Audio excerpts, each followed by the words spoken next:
Salut les gaillards, salut les gaillardes, salut tout le monde les gens. Alors, aujourd'hui, mes pronos en ce qui concerne les matchs du jour de l'Euro 2024. Donc, à savoir, euh, Hongrie-Suisse. Donc, je vois 2 buts à 1 pour l'équipe de Suisse. Pourquoi? Parce que l'équipe de Suisse a montré un peu plus de solidité durant ces derniers matchs que la Hongrie. Une Hongrie qui contre Israël a gagné 3-0, mais Israël c'est vraiment une équipe tertiaire. Donc 3-0. Irlande-Hongrie, l'Irlande fait partie à mes yeux des équipes secondaires, un peu comme l'Écosse. Et ben voilà, l'Irlande avait gagné 2-1 contre la Hongrie. Hein. Voilà quoi. Hongrie-Israël, c'était il y a 2 semaines, donc à Budapest. Et puis Irlande-Hongrie, c'était en Irlande la semaine passée. Voyons, il y a 2 semaines en Irlande, hein, à Dublin, oui voilà. Il y avait eu 2 buts à 1 pour l'Irlande. Et puis Hongrie-Israël, il y avait eu 3-0 pour la Hongrie. Mais quand je vous dis Israël, c'est une équipe tertiaire, c'est comme ça, c'est une équipe de troisième niveau pour moi. Donc, raison pour laquelle je vois l'équipe de Suisse qui a été quand même un peu meilleure. L'équipe de Suisse qui a battu quand même l'Estonie sur un score de 4 buts à 0. Salut Lauriane. C'est mon fils pour ceux qui ne savent pas. Suisse-Estonie. La Suisse a gagné 4-0 quand même contre l'Estonie, faut le savoir. Donc c'est quand même un bon résultat. Et après, il y avait eu Suisse-Autriche qui doit affronter la France lundi, l'Autriche. Il y avait eu 1-1. Donc, c'est la raison pour laquelle je donne un 2 buts à 1, victoire de la Suisse, 2 buts à 1. Ça, c'est en tout cas ma pensée. Je vais revenir sur le... Tu peux baisser un petit peu, ou pas? on va revenir tout de suite sur les autres matchs qui auront lieu. Donc, alors, Espagne-Croatie, je vous le dis tout de suite, je vois un 2-2 parce que c'est deux équipes qui... l'Espagne quand même, ça reste l'Espagne, même s'ils sont un peu en difficulté. La Croatie, on l'a vu ces dernières années, ils sont pas loin d'aller chercher un titre tout bientôt. Donc, c'est toujours les copains à Modric qui sont extraordinaires. Je peux dire un truc? Oui, bah, bien sûr, même deux, si tu veux. Ok. Si vous êtes en train de regarder ces vidéos, n'oubliez pas s'abonner et liker la vidéo. Ouais, N'oubliez pas ça.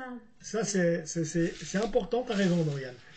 Alors, la Croatie, je disais, ferait 2-2, selon moi, face à... Non, oui, 2-2 face à l'Espagne, parce que l'Espagne, quand même, ça reste une valeur sûre du football européen. Et la Croatie, qui, à mon avis, va pas tarder à gagner un titre tout tantôt, et qui a toujours eu des bons joueurs dans l'équipe de Croatie. Donc, c'est pour ça que ce choc entre l'Espagne et la Croatie, je le vois à 2 partout. Italie-Albanie, une Italie qui est toujours en difficulté, mais qui arrive quand même... à être championne d'Europe, puis ils réussissent derrière à pas se qualifier pour la Coupe du Monde. Je sais pas quoi dire. Ça reste en demi-teinte avec des joueurs comme Skamaka, avec plein d'autres joueurs. Voilà, c'est de la demi-teinte, mais ça passe quand même, alors qu'on a une équipe d'Albanie en face qui fait des gros progrès.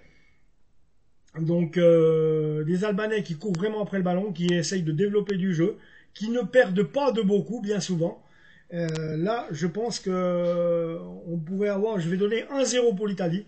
1-0 pour l'Italie. Donc voilà ce que je vais en penser vraiment de ce match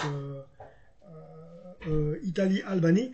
Autrement, pour revenir aux compositions probables entre la Hongrie et la Suisse, donc Gulacsi dans les buts pour la Hongrie, avec Lang, Orban, Salai, le Lausannois, et oui, Bola, le Servétien, Schaffer, Nagy, Kerkez, Salai, c'est un autre Salai, Zoboslai et un autre Salai. Donc voilà.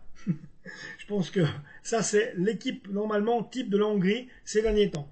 Alors l'équipe de Suisse, Yann Sommer dans les buts, avec Fabian Scher, Akanji, Rodriguez, Sylvain Widmer, Remo Freuler, Granit Xhaka, Denis Zakaria, Dan Endoy, Vargas et Okafor. Donc voilà l'équipe de Suisse qui est peut-être, qui foulera peut-être, qui commencera peut-être ce premier match d'Euro.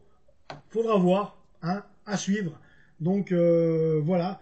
En attendant, je pense que c'est tout ce que j'avais à vous dire pour ça. En tout cas, la Suisse a des belles cartes à jouer. Selon les bookmakers, elle peut arriver, en tout cas en huitième de finale assez facilement. Je pense que cette équipe de Suisse, si elle prend bien ses quartiers, qu'elle joue bien ses matchs et puis qu'elle se montre aussi bonne qu'elle nous l'a montré ces dernières années, dans ses meilleurs moments, elle est capable d'aller très loin. Du reste, elle avait éliminé l'équipe de France au pénalty, il faut s'en rappeler. Elle était revenue de 3-1 à 3-3 avant d'emmener la France au pénalty. Ça, c'est historique pour la Suisse. Donc voilà. Et quoi d'autre encore vous dire? Ben oui, je pense que oui, alors, Hongrie-Suisse, je pense qu'on peut le coter à 2-1. Donc on verra bien. En attendant, voilà les amis, abonnez-vous à la chaîne comme l'a dit Dorian tout à l'heure. Et puis, je vous embrasse. À tout bientôt. Ciao tout le monde les gens.